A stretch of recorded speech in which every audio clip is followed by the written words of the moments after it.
નમસ્કાર દર્શક મિત્રો, પરીક્ષા એક ઉત્સવ એ આપણા કાર્યક્રમમાં આપ સૌનું પુનઃ સ્વાગત છે. ચિલ્ડ્રન્સ રિસર્ચ યુનિવર્સિટી એટલે બાળકોના સર્વાંગી વિકાસ માટે સતત કાર્ય કરતી એક સંસ્થા. હું ડૉક્ટર જય ઉમેશભાઈ ઓઝા આજે તમારી સમક્ષ એક એવા તજ્ઞને લઈને આવ્યો છું કે જેઓ શિક્ષણ ક્ષેત્રે છેલ્લા 47 વર્ષથી કાર્યરત છે. આપણા આ એપિસોડમાં ઉપસ્થિત થયા છે ડૉક્ટર કિરીટભાઈ જોશી. સર, આપનું સ્વાગત છે. નમસ્તે. ડૉક્ટર કિરીટભાઈ જોશી 47 વર્ષથી શિક્ષણ ક્ષેત્રે પોતાના જે વિશેષતા અને વિશેષજ્ઞતા આપી રહ્યા છે. તેઓ અત્યારે વર્તમાન સમયમાં પ્રકાશ સ્કૂલ ઓફ એજ્યુકેશનમાં ડાયરેક્ટર રૂપે કાર્યરત છે. તેમણે દિવાન બલ્લુભાઈ, CN વિદ્યાલય અને એના જેવી બીજી અનેક ખૂબ ખ્યાતનામ શાળાઓમાં પોતાનો અતિ મહત્ત્વનો અને મૂલ્યવાન એવી કારકિર્દીનો સમય વિતાવ્યો છે. તેમણે 255થી વધુ રિસર્ચ પેપર લખ્યા છે, જેની અંદર વિદ્યાર્થી અને શિક્ષણ અને કેળવણીની વાતો છે. ગુણવત્તાયુક્ત શિક્ષણ આજના સમયમાં એ સાચામાં સાચી ઓળખ છે, એ તેમનો મહામંત્ર છે. ડૉક્ટર કિરીટભાઈ જોશી આજે આપણી સમક્ષ પરીક્ષામાં વિદ્યાર્થીઓને પડતી મૂંઝવણો વિશે વાત કરશે. સર, આપનું સ્વાગત છે કાર્યક્રમમાં. Thank you very much sir. તમારા આટલા વર્ષોના બહોળા અનુભવ પછી મને સર એક વિદ્યાર્થી તરીકે એક અમુક જિજ્ઞાસાઓ જે હોય એ હું તમને પૂછવા માગીશ જી કે પરીક્ષા એ શું છે અને એનો દૃષ્ટિકોણ સમયાંતરે કેટલો બદલાયો છે? બહુ જ મહત્ત્વની વાત આપે કરી છે સર. સૌથી પહેલાં તો હું ચિલ્ડ્રન રિસર્ચ યુનિવર્સિટીને અભિનંદન આપીશ કે તેઓ બાળ કેળવણીને ધ્યાનમાં રાખી બાળકોને અનુભવાતી સમસ્યાઓને ઉજાગર કરવા પ્રયત્ન કરે છે અને એનું નિરાકરણ પણ શોધી અને જે સ્થળે પહોંચવું જોઈએ ત્યાં સુધી નિરાકરણ પહોંચાડવા પ્રયત્ન કરે છે અને એનું પરિણામ મેળવે છે. તેમાંનો એક આજે કહી શકાય કાર્યક્રમ પરીક્ષાની સમસ્યાઓ. આપે મને બહુ મહત્ત્વનો પ્રશ્ન પૂછ્યો છે કે પરીક્ષા શું છે, એના માટેનો કેવો દૃષ્ટિકોણ હોવો જોઈએ. મારે તો મારા વહાલા વિદ્યાર્થી મિત્રોને કહેવું છે, મારા સાથી શિક્ષક મિત્રોને કહેવું છે, આદરણીય વાલીઓને મારે કહેવું છે કે પરીક્ષાનો ભય, પરીક્ષા શબ્દ સાંભળે અને બાળકો તણાવ અનુભવે, પરીક્ષા શબ્દ સાંભળે અને વાલીઓ ગંભીરતા ધારણ કરી લે, પરીક્ષા શબ્દ સાંભળે અને શિક્ષકો વર્ગખંડમાં દોડતા થાય ને પરિણામ કેવી રીતે સારું આવશે એવા પ્રયત્ન કરવા લાગે. આ બધી બાબતોમાંથી બહાર આવવાની જરૂર છે. પરીક્ષા એ તો એક સામાન્ય બાબત છે. પરીક્ષા આપણને ડગલે ને પગલે આવવાની છે. પરીક્ષા કંઈ આપણને ડરાવવા માટે નથી. પરીક્ષા કંઈ આપણામાં ભય ઉત્પન્ન કરવા માટે નથી. પરીક્ષા કંઈ આપણને નાના બતાવવા માટે નથી. તો શાના માટે પરીક્ષા છે? આપને પ્રશ્ન થશે જ. તો હું કહીશ કે પરીક્ષા આપનામાં રહેલી શ્રેષ્ઠતા બહાર લાવવા માટે છે. પરીક્ષા આપનામાં રહેલું વ્યક્તિત્વ ખીલવવા માટે છે. પરીક્ષા આપે શું પ્રાપ્ત કર્યું છે તેની ચકાસણી કરવા માટે છે. હા, આ ચકાસણી દરમિયાન એવું બની શકે કે કેટલીક બાબતો તમને એમ થાય કે મારે માર્ક્સ ઓછા આવ્યા, તમે માર્ક્સની જોશો, પણ માર્ક્સ એ સામાન્ય બાબત છે. પરીક્ષા એટલા માટે છે કે તમે શું શીખ્યા છો એની માહિતી લેવી છે આપણે. અને એ જ્યારે લેતા હોઈએ ત્યારે બિલકુલ હળવા ફૂલ થઈને શાળાઓમાં કે ઉચ્ચ શાળાઓમાં કે ઉચ્ચ શૈક્ષણિક સંસ્થાઓમાં કે પ્રાથમિક કક્ષાએ ગમે ત્યારે પરીક્ષા આવે તેનો એક ઉત્સવ તરીકે સ્વીકાર કરવો જોઈએ. આપણા દીર્ઘદ્રષ્ટા માનનીય પ્રધાનમંત્રી શ્રી હંમેશા કહે છે કે પરીક્ષાને ઉત્સવ તરીકે ઉજવો. હા, ઉત્સવ તરીકે એટલે આનંદથી તમે એને આપો પરીક્ષા.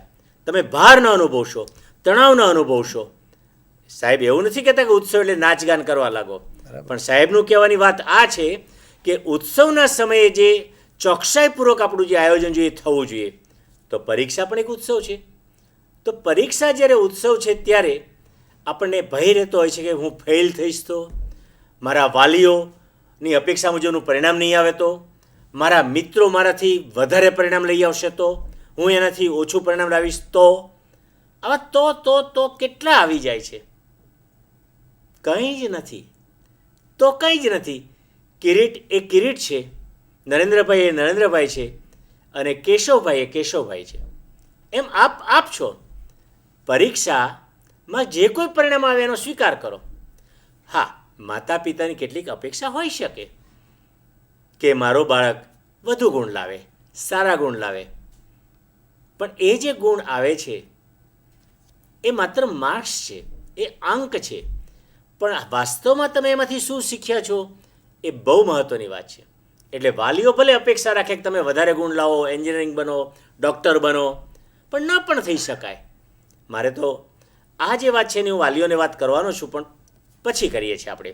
પણ એ જે અપેક્ષા છે એ કદાચ આપણે પૂરી ન કરી શકીએ તો પપ્પા મમ્મી આપણને માહિતગાર છે કે તમારી કક્ષા કેટલી છે. હા, તમે મહેનત કરી છે ને. જો આપે મહેનત કરી હોય અને પરિણામ જે કંઈ આવે એનો આપણે સ્વીકાર કરવો જોઈએ, અને આપણા માતા પિતા પણ એને સ્વીકારે જ. એટલે એવું ક્યારેય ન વિચારશો કે માતા પિતાની અપેક્ષા મુજબનું પરિણામ ન આવે તો હું નિષ્ફળ પુરવાર થઈશ. ના, તમે સફળ જ છો, કારણ કે તમે મહેનત કરી છે. પરીક્ષાનો વિકલ્પ હું કહીશ કે પરિશ્રમ. પરીક્ષા આપવી એટલે તમારે પરિશ્રમ કરો. પરિશ્રમ કર્યા પછી જ્યારે પરીક્ષા આપો છો અને માર્ક્સ ઓછા હોય તો કોઈ વાંધો નથી, તમે કંઈક પ્રયત્ન કરી ચૂક્યા છો. પરીક્ષાનો અર્થ છે તમે શું સમજ્યા છો જોવાનું છે. ઘણી વખત આપણને આપણા શિક્ષકો વર્ગખંડમાં કેટલુંક આપણને અભ્યાસ કરાવી દે છે, આપણને સમજાવે છે કે કેરીનો રંગ કેવો છે, કેરીનો આકાર કેવો છે, કેરીમાંથી નીકળતો રસનો સ્વાદ કેવો છે, પણ એ જ્યાં સુધી તમે અનુભવ નહીં કરો ત્યાં ખ્યાલ નહીં આવે. એટલે તમારા હાથમાં જ્યારે કેરી આવી હોય અને તમે એનો રસ પીશો તો તમને ખ્યાલ આવશે કે સ્વીટ છે, મીઠો છે. પછી તમારા હાથમાં કોઈ બીજું ફળ ક્યારેક આપશે કે ભાઈ ચાલો કહો જે આ ફળ કયું છે, અને ફળ માની લો કે ખાટું નીકળે અથવા તીખું નીકળે તો તમે નહીં કહો કે તમે એવું નહીં કહો કે આ કેરી છે, કારણ કે તમને સમજ છે કે કેરીનો રસ કેવો છે, કેરીનો આકાર કેવો છે, કેરીનો રંગ કેવો હોઈ શકે. આ સમજ પડી. આ સમજની ચકાસણી પરીક્ષા કરે છે. અને જ્ઞાન જ્યારે આપણે મેળવીએ છીએ ત્યારે જ્ઞાન એટલે માત્ર ગોખી નાખવાની વાત નથી. જ્ઞાન એટલે એ જે વાત કરી એને સમજવાની છે, સમજ્યા પછી એનો ઉપયોગ કરવાનો છે, અને ઉપયોગ કરીને સમાજના હિતમાં, રાષ્ટ્રના હિતમાં કેવી રીતે કામ લાગે તે. અને જો તમે આ કરી શકતા હોય અને તમારા માર્ક્સ 35 આવ્યા, 30 આવ્યા, 100માંથી 30 આવ્યા, 100માંથી 35 આવ્યા, તો પણ આપ સફળ છો, કારણ તમારે જે મેળવવાનું તે મેળવ્યું છે, ભલે માર્ક્સ ઓછા આવ્યા. અને હું ખાતરીપૂર્વક કહું છું કે જ્યારે આપનામાં કૌશલ્ય હશે, સમજ હશે, મેળવેલી સમજનો ઉપયોગ કરવાની ક્ષમતા હશે, ત્યારે તમને 25 જગ્યાથી તમને બોલાવશે કે સાહેબ તમે મારે ત્યાં આવો ને, તમે કોઈ પગાર આપશો, તમે કોઈ સુવિધા આપશો. આ કારકિર્દી માટે વાત છે. તમારી પાસે સ્કિલ છે તો તમને અભ્યાસ માટેના પ્રવેશ પણ મળી જાય છે. આપણે હવે તો સ્કિલથી ચકાસણી થાય છે પ્રવેશ આપતી વખતે પણ. આપણી શિક્ષણની બાબતમાં પણ આવા ઘણી બધી પરીક્ષાઓ લેવાય છે, પણ એમાં સ્કિલ જોવાય છે તમારી, અને એ બહુ મહત્ત્વની વાત છે. માનનીય પ્રધાનમંત્રી શ્રીના નેતૃત્વમાં જે રાષ્ટ્રીય શિક્ષણ નીતિ જે આપણી આવી છે, એ રાષ્ટ્રીય શિક્ષણ નીતિમાં પણ જે ચકાસણી કરવાની પદ્ધતિમાં એક પરખ જે સ્કિલ છે, અને એના માધ્યમથી આ બધું જોવાનું છે. એમાં આ સમજ અને એનું ઉપયોજન કેવું છે એ પણ આપણે જોવાનું છે. એટલે આપ ક્યારેય ગભરાશો નહીં કે મારા માતા પિતાની અપેક્ષા મુજબનું પરિણામ નથી આવ્યું. હા, મિત્રો તો આપણે છે, સાથે મળીને આપણે અભ્યાસ કરીએ. એ પૂછે હું પૂછું, એ ભણાવે હું ભણાવું, બરાબર છે. એકબીજાને ચકાસણી કરી, સુધારા કરીએ. પણ પરીક્ષા આપવા જ્યારે બે મિત્રો જઈએ છીએ ત્યારે બને કે મારા મિત્ર જયેન્દ્રને 90% આવી જાય અને મારે કદાચ 40%, 50% હોઈ શકે. મારે સરખામણી કરવાની, કારણ કે મારી યાદશક્તિ ઓછી છે અને જયેન્દ્રભાઈની યાદશક્તિ વધુ હોવાથી 90% લઈ આવ્યા. તો હું એમ કહીશ કે જયેન્દ્રભાઈ પાસે જે ક્ષમતા છે કદાચ મારામાં નથી, મારામાં છે, જયેન્દ્રભાઈમાં નહીં હોઈ શકે. એમ આપના મિત્રો હોય એનું પરિણામ ભલે વધુ આવે, એનાથી કે તમે નબળા નથી પુરવાર થયા. બની શકે કે તમે બીજા વર્ષે અથવા બીજો જે કારકિર્દી પસંદ કરશો એમાં તમે જયેન્દ્રભાઈથી પણ ચડિયાતા પુરવાર થાઓ. એટલે મિત્રોના પરિણામો સાથે ક્યારેય ચકાસણી ન કરશો. મારે તો મારા નાના નાના ભૂલકાઓ પ્રાથમિક શાળાના બાળકોને પણ આ વાત કરવી છે કે બાળકો, મિત્રો તો રાખવાના છે આપણે, મિત્રો સાથે અભ્યાસ પણ કરવાનો છે, મિત્ર સાથે બેસીને આપણે લખવાનું છે, પ્રશ્નો પૂછવાના, જવાબો લખવાના છે, એકબીજાનો સહયોગ લેવાનો છે. પણ પરીક્ષા આપ્યા પછી જ્યારે વધુ ઓછા માર્ક્સની ક્યારેય તુલના કરશો નહીં. અને હું આપને કહેવા માગું છું, પણ આપના માતા પિતાને પણ કહેવા માગું છું કે આપના સંતાનોના પરિણામની ચકાસણી, તુલના બીજા વિદ્યાર્થીઓ સાથે, મામા માસીના દીકરાઓ સાથે, દીકરીઓ સાથે ન કરશો. અને કદાચ બાળકો કહું છું કે આપના માતા પિતા કરે ને તો પણ આપ સરળતાથી તમે તમારા વ્યૂથી ચાલ્યા કરો અને ત્યાં તમે સફળ રહેશો એવું હું માનું છું. હા, પરીક્ષા જ્યારે આપણે આપવા જઈ રહ્યા છીએ ત્યારે આપણે કેટલીક બાબતો ધ્યાનમાં રાખવી પડશે. એની મહેનત કરવા માટે તમારે આખું વર્ષ પ્લાનિંગ જોઈએ. પણ હવે તો પરીક્ષા આવી રહી છે, તો પરીક્ષામાં કેટલો સમય બાકી છે, કેટલા પ્રકરણો છે, કેટલા સમયમાં પૂરા થશે, તો એને સમયના પ્રમાણમાં વહેંચી દો કે હું 2 કલાક માટે ગણિત કરીશ, 1 કલાક માટે વિજ્ઞાન કરીશ, 1 કલાક માટે ભાષા કરીશ. અને પછી કરો ત્યારે એના કેટલીક નોંધ ટપકાવતા જાઓ, એના અગત્યના મુદ્દાઓ. પછી તમારે માત્ર મુદ્દાઓનું જ રિવિઝન કરવાનું રહે, તમારે પછીથી એ વાંચવાની જરૂર નહીં પડે. હા, પરીક્ષા જ્યારે આવી રહી છે ત્યારે તમારી તૈયારીની વાત મેં કરી, પણ પરીક્ષાના આગલા દિવસે શું? તો માત્ર તમે ટપકાવેલા મુદ્દાઓ રિવિઝન કરી જાઓ, પુનરાવર્તન કરી જાઓ. ખોરાક પર નિયંત્રણ રાખો. ઘણી વખત ઘરમાં સરસ ફરસાણ બનાવ્યું છે મમ્મીએ, સરસ મીઠાઈ આવી છે મહેમાનો છે, ચાલો ને ઝાપટી લઈએ. ના મિત્રો, ખોરાકમાં નિયંત્રણ પરીક્ષા સમયે હોવું જરૂરી છે. ભૂખ્યા રહેવાની જરૂર નથી, પણ પ્રમાણસર ખોરાક લઈએ, પૌષ્ટિક ખોરાક લઈએ. ફ્રૂટ, ગોળ ચણા, રોટલી દાળ ભાત શાક આવું સામાન્ય ખાઈએ. પણ પેલું ક્યારેક એવું બની શકે કે વધારે પડતું ફરસાણ ખવાઈ જાય, મીઠાઈ ખવાઈ જાય ને આપણે બીમાર પડી જઈએ, તો આપણી આખા વર્ષની મહેનત નકામી જાય. એટલે ખોરાકમાં પણ નિયમન જોઈએ, આરામ પૂરતા પ્રમાણમાં જોઈએ, પણ વધારે પડતો નહીં, ઓછો પણ નહીં. એ આરામ કરો, તમારું પરિણામ તરફ તમે આગળ વધી શકશો. હવે તમે જ્યારે પરીક્ષામાં જાઓ છો ત્યારે તમારે કેટલીક બાબત જોવી પડશે. અને એ વખતે પરીક્ષામાં જ્યારે તમે જાઓ ત્યારે શું શું ધ્યાનમાં રાખશો? તો તમારી પાસે આવતું પ્રશ્નપત્ર એને જુઓ, એમાં કેવા પ્રશ્નો પૂછ્યા છે, એ પ્રશ્નો પૂછ્યા પછી એના જવાબો કેવી રીતે આપવા આની વાત આવશે. અને એ જે તમારી પાસે આવશે ત્યારે એ પ્રશ્નના જવાબો કેટલા માર્ક્સના છે, કેટલા માર્ક્સનો પ્રશ્ન હતો તો કેટલો જવાબ આપો. તમારી પાસે માની લો કે 1 માર્ક્સનો પ્રશ્ન છે તો એના માટે આખો પેરેગ્રાફ ન લખાય, બહુ તો 1 લીટી, 1 શબ્દ કે 2 લીટી, એનાથી આગળ ન જવાય. પણ એને જે માગ્યું છે આપણે જવાબ આપવો જોઈએ. 2 માર્ક્સનો પ્રશ્ન છે તો 3 થી 4 લીટીમાં જવાબ અપાય. સામાન્ય રીતે જેટલા માર્ક્સ એટલી લીટી અથવા એનાથી ડબલ લીટી, એનાથી આગળ ન જવાય. જો વધારે લખો તો એનો સાર ન મળે, અને શિક્ષક પૂરા માર્ક આવવા જોઈએ તો પણ નહીં આવે, અને તમને 5 મળતા હોય તો 2 જ મળશે, 2 મળતા હોય તો 1 જ મળશે. એટલે લખવામાં તમને કેટલા માર્ક્સનો પ્રશ્ન છે અને શું પ્રશ્ન પૂછ્યો છે એ સમજવા પ્રયત્ન આપે કરવો જોઈએ. હા, પ્રશ્નપત્ર જ્યારે લખવા બેસો ત્યારે તમારી પાસે સમય કેટલો છે ધ્યાનમાં રાખીને જવાબો લખવા લાગો. અને એ જ્યારે જવાબો તમે આપશો ત્યારે તમારી પાસે છેલ્લે 5 મિનિટ 10 મિનિટ વધશે, અને એ સમયે તમે આખું પ્રશ્નપત્રના જવાબો વાંચી જાઓ. કોઈ રહી ગયો નથી ને, જવાબ યોગ્ય છે ને, રિપીટ નથી થયો ને, અને એ જ્યારે જોશો ત્યારે તમને પૂરેપૂરા માર્ક્સ મળવાની પૂરેપૂરી શક્યતા છે. પરીક્ષા જ્યારે આપણી પાસે આવી ગઈ છે, પરીક્ષા ખંડમાં બેઠા છીએ, ત્યારે ક્યારેય કોઈ પણ વિદ્યાર્થીની નકલ ન કરવી, ચોરી કરવા ક્યારેય પ્રયત્ન ન કરશો. તમને જે આવડે છે એ હળવાશથી આપો, આત્મવિશ્વાસપૂર્વક જવાબો લખો. મને આવડે જ છે, હું લખી જ શકીશ, મારે માર્ક્સ પૂરા આવવાના જ છે. આત્મવિશ્વાસ લખતી વખતે હોવો ખૂબ જરૂરી છે. અને ખૂબ ઊંડા શ્વાસ લઈને ધીમે ધીમે પરીક્ષા આપતા રહો. જેટલા ઊંડા શ્વાસ લેશો એટલું મગજ શાંત રહેશે. માનસિક જ્યારે શાંતિ આપણે અનુભવીએ ત્યારે પરીક્ષામાં જવાબો આપવાની આપણી પદ્ધતિ બદલાઈ જાય છે. માનનીય પ્રધાનમંત્રીજીએ કહ્યું છે કે પરીક્ષા આપ્યા પછી તમે બહાર નીકળો ત્યારે એને ભૂલી જાઓ પરીક્ષા આપીને આવ્યો છે, એને રિવિઝન કરવાની જરૂર જ નથી. જે ગયું એ ગયું, હવે શું કરવું છે એની વાત છે.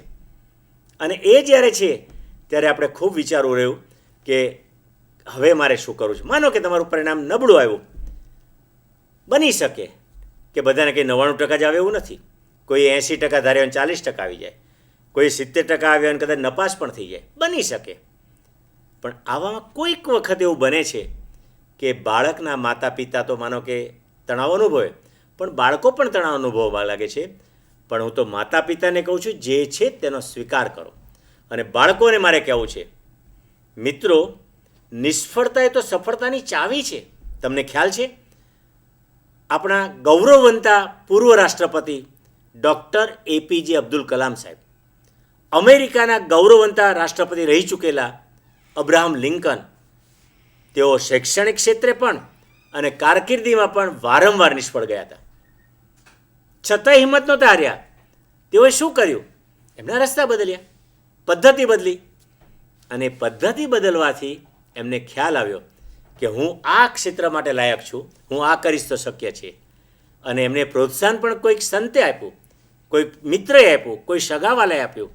એવી જ રીતે મિત્રો, આપના મિત્રોને તમે એક સાંત્વના આપવા સાથે એક પ્રોત્સાહન આપો કે તું કરી શકીશ, તું પણ એન્જિનિયરિંગમાં જઈ શકીશ, તું પણ ગ્રેજ્યુએટ થઈ શકીશ, તારી કારકિર્દી ઉત્તમ બનશે.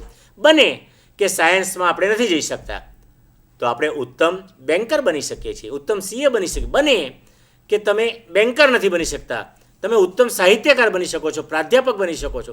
બને કે તમે પ્રાધ્યાપક નથી બની શકતા તો તમે એક સારા ઉદ્યોગપતિ પણ બની શકો છો, ભલે 10 નપાસ હો, 5 નપાસ હો. માનનીય ધીરુભાઈ અંબાણી સાહેબ, જેમને રિલાયન્સ જે આજે લાખો માણસોને રોજગારી આપે છે, અબજો રૂપિયાનો વહીવટ છે, એનું બીજ એક અભણ વ્યક્તિએ નાખ્યું હતું, એમ કંઈ ચાલે. મહેનતથી એક ઉદ્યોગપતિ બની ગયા. આજે આખા વિશ્વમાં એમનું નામ છે.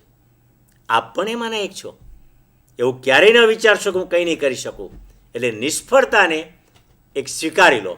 એનો સ્વીકાર કરવા સાથે તમે હવે શું કરવું એને જુઓ. તમારી કુશળતા તરફ એક આત્મ અવલોકન કરો, સકારાત્મક વિચાર કરવા લાગો કે હું કરી શકું એમ જ છું.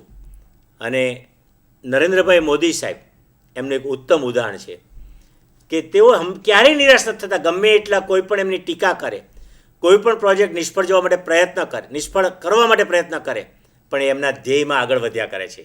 હું સફળ થવાનો જ છું. પદ્ધતિ બદલે છે, સહકાર લેવાના, કોના વ્યક્તિનો સહકાર લેવો એ સમજે છે. આ વાત જ આપણને કરી છે મોદી સાહેબે. અને આપને પણ હું કહી રહ્યો છું એમના શબ્દો કે મિત્રો, નિષ્ફળતા એ તો સફળતાની ચાવી છે, સફળતાનું પ્રથમ સોપાન છે. ત્યાંથી જ પગથિયું ચડવાની તમે શરૂઆત કરો, આપ ચોક્કસ સફળ થશો. હા, મારે એટલી વાત તમને કહેવી છે કે પરીક્ષાથી ક્યારેય ડરશો નહીં. આત્મવિશ્વાસથી એનો સામનો કરો. તમે મહેનત કરી છે ને, સફિશિયન્ટ છે. બાકી પરિણામ તો ભગવાન ઉપર જ છોડી દેવું જોઈએ. તમારા સપનાઓ એ ખૂબ કિંમતી છે. પરીક્ષા એ માત્ર પગથિયું છે. હું મારી તુલના મારી સાથે જ કરીશ, બીજા કોઈ મિત્રો સાથે કે મારા ભાઈ બહેન સાથે કે ભત્રીજા કે માસી માસા સાથે હું ક્યારેય નહીં કરું. આ એક તમારો સંકલ્પ હોવો જોઈએ, આ તમારું એક ધ્યેય હોવું જોઈએ. અને જ્યારે આ સકારાત્મક વિચારો તમે કરશો, જ્યારે તમે તમારા સંકલ્પ સાથે તમે આગળ વધશો, જ્યારે હું આ કરી શકીશ એવા તમે વિચારો ધરાવતા હશો, ત્યારે હું ખાતરીપૂર્વક કહું છું કે તમે તમારા ધ્યેયમાં નિષ્ફળ નહીં પરંતુ સફળતા તરફ દોડી રહ્યા છો અને ઝડપથી તમારી સફળતા પ્રાપ્ત કરી શકશો એવું હું માનું છું. મારે બીજી વાત પણ તમને કરવી છે. મિત્રો, પરીક્ષા આવી ગઈ. પરીક્ષા આવી છે એટલે તમારી પાસે કોઈ ચોક્કસ ધ્યેય હોય, અને ધ્યેય હોય એ ધ્યેયને અનુરૂપ જ્યારે તમે મહેનત કરી છે પ્રાપ્ત કરવા માટે અને એ તરફ તમે ચાલતા રહેશો અને કદાચ એમાં નિષ્ફળ ગયા છો તો એ નિષ્ફળ જવાના સમયે તમે સકારાત્મક વિચાર કરી અને જ્યારે કારકિર્દીના ધ્યેય માટેનો રસ્તો બદલશો તો તમે તમારી કારકિર્દીનું પગથિયું ક્યારેય ચૂકશો નહીં અને એ રસ્તે તમે જઈ શકશો. એમાં બે મત નથી. મારે એક વાત આગળ કરવી છે તમને મિત્રો કે તમે કારકિર્દી બનાવવા જાઓ છો ત્યારે એક કારકિર્દીમાં માનો કે તમે વિચાર્યું છે કે મારે એન્જિનિયર બનવું છે, મારે ઉદ્યોગપતિ બનવું છે, મારે એક ઉત્તમ ખેડૂત બનવું છે, મારે વૈજ્ઞાનિક બનવું છે, ત્યારે તમારે શું કરવાનું છે?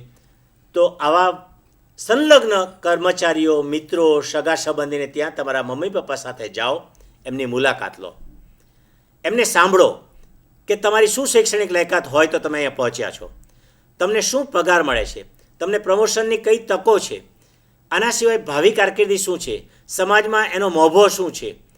જ્યારે આ મુલાકાત લેશો ને ત્યારે તમે અનેક વિચારો કરતા થઈ જશો. એને સંલગ્ન સાહિત્ય મેળવો, એ સાહિત્ય મેળવીને એને વાંચવા પ્રયત્ન કરો. માનો કે તમારે સ્પોર્ટ્સમેન બનવું છે, ક્રિકેટર કે ફૂટબોલર, તો ક્રિકેટર ને ફૂટબોલરોની કોઈની આત્મકથાઓ તમે વાંચો કે કેવી મહેનત કરતા હતા, કેટલી પ્રેક્ટિસ કરતા હતા, કેવી રીતે મેદાનમાં ઉતારતા હતા, એમનો સ્વભાવ કેવો હતો, તો એ ઉત્તમ ખેલાડી બની શક્યા. આપ પણ એમાંના એક જ છો. આપ પણ આવી રીતે કારકિર્દીનું ધ્યેય નક્કી કરી આવી મુલાકાતો, આવું વાંચન, મિત્રો સાથેની ચર્ચા, એ જ તમને તમારા ધ્યેયમાં સફળતા પાવશે એવું હું માનું છું. ખૂબ સરસ કિરીટભાઈ. તમારું આજનું જે વક્તવ્ય છે, તમારા જે વિચારો છે, એ ચોક્કસપણે અમારા વિદ્યાર્થીઓને અને આ કાર્યક્રમ નિહાળનાર દરેક દર્શકને ખૂબ ઉપયોગી નીવડશે. તમારા 47 વર્ષના શૈક્ષણિક જીવનનો જે અનુભવ છે એને તમે જે અમારી સમક્ષ પીરસ્યો છે, એમાં તમે કહ્યું કે જે રીતે તુલના એ આપણે આપણી સાથે કરવાની છે. પિયરનું જે પ્રેશર હોય છે, એટલે કે મિત્રોનું, એના ઉપર વધારે ધ્યાન નથી આપવાનું. પરીક્ષાને આત્મવિશ્વાસથી એમનો સામનો કરવાનો છે, એનો હાવ ઊભો નથી કરવાનો. આપે દરેકે દરેક તમારા વિચારોને ખૂબ સચોટ રીતે રજૂ કરીને વિદ્યાર્થીઓના પરીક્ષાના હાવને થોડા ઘણા અંશે દૂર કરવાનો જે પ્રયત્ન થયો છે, મને લાગે છે કે બાકીનું જે છે એ વિદ્યાર્થીઓ પોતે આજના વ્યાખ્યાનને સમજીને આત્મસાત કરશે તો ચોક્કસપણે માત્ર આજ પરીક્ષા નહીં, પરંતુ જીવનની આગામી જે પરીક્ષાઓ છે તેને પણ તેઓ સરળતાથી પાર કરી શકશે. મિત્રો, તમે વિદ્યાર્થી મિત્રો જ્યારે પણ પરીક્ષા આપવા જાઓ ત્યારે જે આવી નાની નાની ટિપ્સ તમને આ વ્યાખ્યાનમાં આપવામાં આવી છે કે પછી અમારા આ પરીક્ષા એક ઉત્સવની જે વ્યાખ્યાન શ્રેણીમાં તમને જે સાંભળવા મળી છે, તેના અંદરથી તમને 5% પણ જો કંઈક ઉપયોગી એવી ટિપ્સ મળે તો અમારો આ પ્રયત્ન એ સફળ લેખાશે. પુનઃ એકવાર આપ સૌને પરીક્ષાની ખૂબ ખૂબ શુભકામનાઓ કિરીટભાઈ વતી અને ચિલ્ડ્રન્સ રિસર્ચ યુનિવર્સિટી વતી હું આપું છું. અને હજી આપણે આ જ પગથિયામાં આગળ વધતા વિદ્યાર્થીઓને તો પરીક્ષાની અંદર શું શું કરવું જોઈએ તેની વાત કિરીટભાઈએ કરી, પરંતુ એમણે વ્યાખ્યાનમાં એક સરસ ઉલ્લેખ કર્યો કે હવે માતા પિતા અને શિક્ષકોની પણ શું દાયિત્વ છે તેને પણ આપણે સમજવું રહ્યું. તો આગામી એપિસોડમાં આપણે આ વિષયમાં કિરીટભાઈની સાથે ચર્ચા કરીશું. ત્યાં સુધી આપ સૌને નમસ્કાર. નમસ્તે.